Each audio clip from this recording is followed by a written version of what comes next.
বন্ধুরা, যেভাবে হোক স্নানের জলের মধ্যে একটু কালো তিল মিশিয়ে স্নান করতে হবে। কবে? 14ই জানুয়ারি পড়েছে মকর সংক্রান্তি, বুধবার। অনেক আগে থেকে বলে দিচ্ছি, এই দিন কিন্তু পড়েছে ষটতিলা একাদশী। সুতরাং সকালবেলা উঠে ওং ঘ্রিং সূর্যায় নমঃ এই মন্ত্র বলবে এবং সূর্য দেবতাকে জল অর্পণ অবশ্যই করবে। জলের মধ্যে লাল ফুল বা লাল সিঁদুর মিশিয়ে দেবে বা কালো তিল।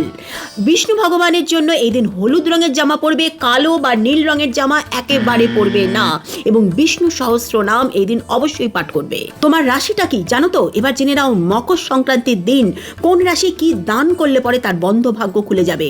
মেষ রাশি গুড় এবং তিল দান করবে, বৃষ রাশি বস্ত্র, মিথুন রাশি সাদা তিল বা সবুজ রঙের বস্ত্র, সিংহ রাশি গুড় দান করবে, কর্কট রাশি সাবুদানা, কন্যা রাশি তিল, তুলা রাশি শস্যে, ধনু রাশি ছোলার ডাল, মকর রাশি কম্বল, কুম্ভ রাশি চিরুনি বা যে কোনো কালো জিনিস এবং মীন রাশি সাবুদানা। এই দিন থেকেই কিন্তু সমস্ত মাঙ্গলিক কর্ম শুরু হয়ে যায়। তাই মনস্কামনা পূর্ণের জন্য তোমরা এই দিনে শিব মন্দিরে গিয়ে 11টা বেলপাতা নেবে, তার মধ্যে চন্দন দিয়ে শ্রী লিখবে এবং সেই 11টা বেলপাতা মধু মাখিয়ে মহাদেবকে অর্পণ করো তোমার মনের মনস্কামনা বলে। মকর সংক্রান্তির এই দুর্লভ দিনে এই ছোট্ট কাজটা করো মহাদেবের জন্য।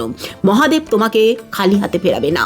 যাদের প্রচন্ড আর্থিক কষ্ট হচ্ছে, অর্থনৈতিক সমস্যায় ভুগছো, তারা এই দিন মা লক্ষ্মীকে একটা পদ্মফুল অর্পণ করো এবং পানি ফল আর একটা নারকোল মা লক্ষ্মীর কাছে দাও। তোমাদের অর্থনৈতিক দারিদ্রতা কেটে যাবে। মকর সংক্রান্তির দিন গ্রহদের চাল উল্টো থাকে, তাই দূরের কোনো যাত্রা সম্ভব হলে সেটাকে অ্যাভয়েড করো। মকর সংক্রান্তিতে তামসিক খাবার, মাছ মাংস ডিম অ্যালকোহল নেশা জাতীয় পদার্থ থেকে অবশ্যই দূরে থেকো এবং গাছ কাটা এই দিনকে মহাপাপ মানা হয়।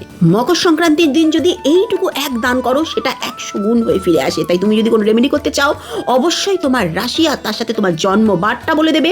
আমি সেই অনুযায়ী তোমাকে পারফেক্ট কি দান করতে হবে সেটা কমেন্ট করে দেবো। জয় শ্রীকৃষ্ণ।